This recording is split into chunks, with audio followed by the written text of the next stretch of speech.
హైదరాబాద్లో ఇందిరమ్మ ఇళ్ల కోసం అప్లై చేసుకుంటున్నారా? అయితే మీ ఆధార్ కార్డులో ఉన్న అడ్రస్ మాత్రం మీ సొంత ఊరిలో ఉన్నది ఉందా? అయితే మీ అప్లికేషన్ రిజెక్ట్ అవుతుందా? అసలు ఆధార్ అడ్రస్‌కి ఇందిరమ్మ ఇల్లు అప్లికేషన్‌కి సంబంధం ఏమిటి? ఈ వీడియో చివరి వరకు చూడండి. మీకు ఉన్న డౌట్స్ అన్ని క్లారిఫై అవుతాయి. అయితే నాకు చాలా వరకు దీనికి సంబంధించిన క్వెషన్ అనేది ఎక్కువ కామెంట్స్‌లో వస్తుందండి.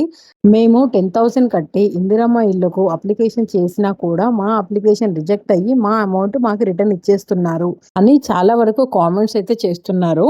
ఈ తెలంగాణ ప్రభుత్వం చేపట్టిన ఇందిరమ్మ ఇళ్ల పథకం దరఖాస్తుల ప్రక్రియలో ఎదురవుతున్న సాంకేతికకరమైన సమస్యలను పరిష్కరించేందుకు రేవంత్ రెడ్డి సర్కారు మరో కీలక నిర్ణయం అయితే తీసుకొచ్చారు. మన గ్రేటర్ హైదరాబాద్ పరిధిలో నిరుపేదలకు పక్కా ఇల్లు అందించే క్రమంలో ఈ మార్పులు చేపట్టిందనైతే తెలుస్తుంది. ప్రారంభంలో దరఖాస్తులలో పాటు ఆధార్ కార్డును తప్పనిసరిగా అటాచ్ చేయాలనే నిబంధన ఉండడంతో చాలా మంది అర్హులైన లబ్ధిదారులు ఇబ్బందులైతే ఎదుర్కొన్నారు.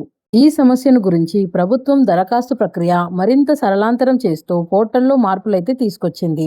ఉపాధి, వ్యాపారం లేదా ఉద్యోగరీత్యా కొన్నేళ్లుగా ఇదే హైదరాబాద్లో చాలా మంది స్థిరపడినప్పటికీ చాలా మంది నివాసికులకు ఆధార్ కార్డ్ పైన చిరునామా ఇప్పటికీ వారి సొంత ఊళ్ళదే అయి ఉంటుంది.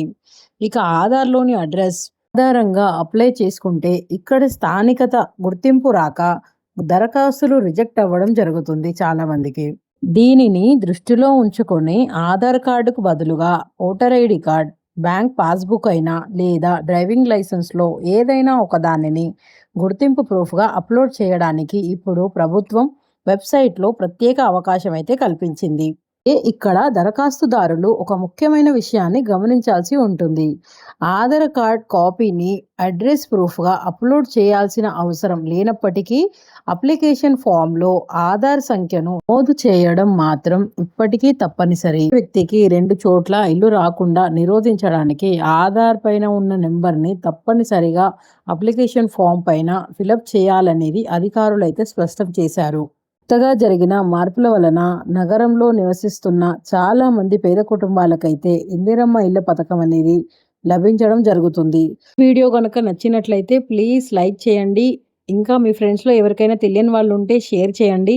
ఇంకా ఏమైనా డౌట్స్ ఉన్నా కామెంట్ చేయండి. కామెంట్స్ అన్నిటికీ నేను రెస్పెక్ట్ ఇచ్చి రిప్లై ఇస్తాను. సో కొత్తగా ఎవరైనా మన ఛానల్ చూస్తున్నట్లయితే సబ్స్క్రైబ్ చేసి నాకు సపోర్ట్ చేయండి. ఇంకా గవర్నమెంట్కి సంబంధించిన ఏ ఫ్రీ పథకాల గురించి అయినా మీరు తెలుసుకోవాలనుకుంటే ప్లీజ్ కామెంట్లో చెప్పండి. దాని గురించి నేను పూర్తి ఇన్ఫర్మేషన్ వీడియో పరంగా అయితే మీకు చెప్తాను.